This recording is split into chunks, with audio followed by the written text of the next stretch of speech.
కృత్రిమ కాంతితో చిక్కే పనులు పని చేయడం రాత్రిళ్ళు విశ్రాంతి తీసుకోవడం సాధారణంగా మనమంతా చేసే పని.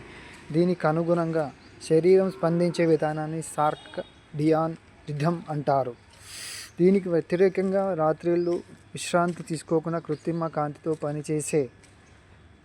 పనిచేస్తే ఏమవుతుంది? కృత్రిమ కాంతి మన శరీరాన్ని ఎలా ప్రభావితం చేస్తుంది అనే దిశగా వెస్ట్ వర్జీనియా యూనివర్సిటీ శాస్త్రవేత్తలు పరిశోధనలు చేశారు. రాత్రిపూట నిద్రపోకుండా కృత్రిమ కాంతితో పనిచేయడం అనేది కేవలం నిద్రలేమి మాత్రమే కలిగించదట.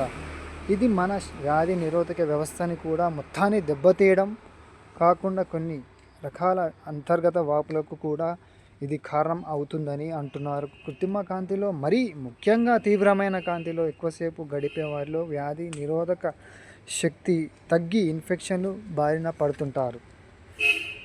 అలాగే ఒత్తిడి, ఆందోళన, కంగుబాటు వంటి సమస్యలు ఉంటే వాటిని పెంచే గుణం కూడా ఈ కృత్రిమ కాంతికి ఉందని పరిశోధనలో తేలింది.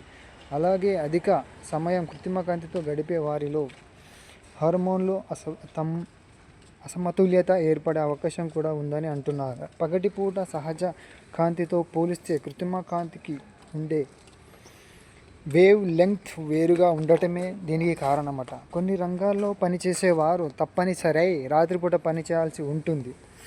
అలాంటి వారు తలకి నీలి రంగు క్యాప్ లాంటిది ధరించడం ద్వారా కృత్రిమ కాంతి తీవ్రతని కొంతవరకు కూడా మనం తగ్గించుకోవచ్చని శాస్త్రవేత్తలు సలహా ఇస్తున్నారు. Bye friends, take care, have a good day, keep smiling.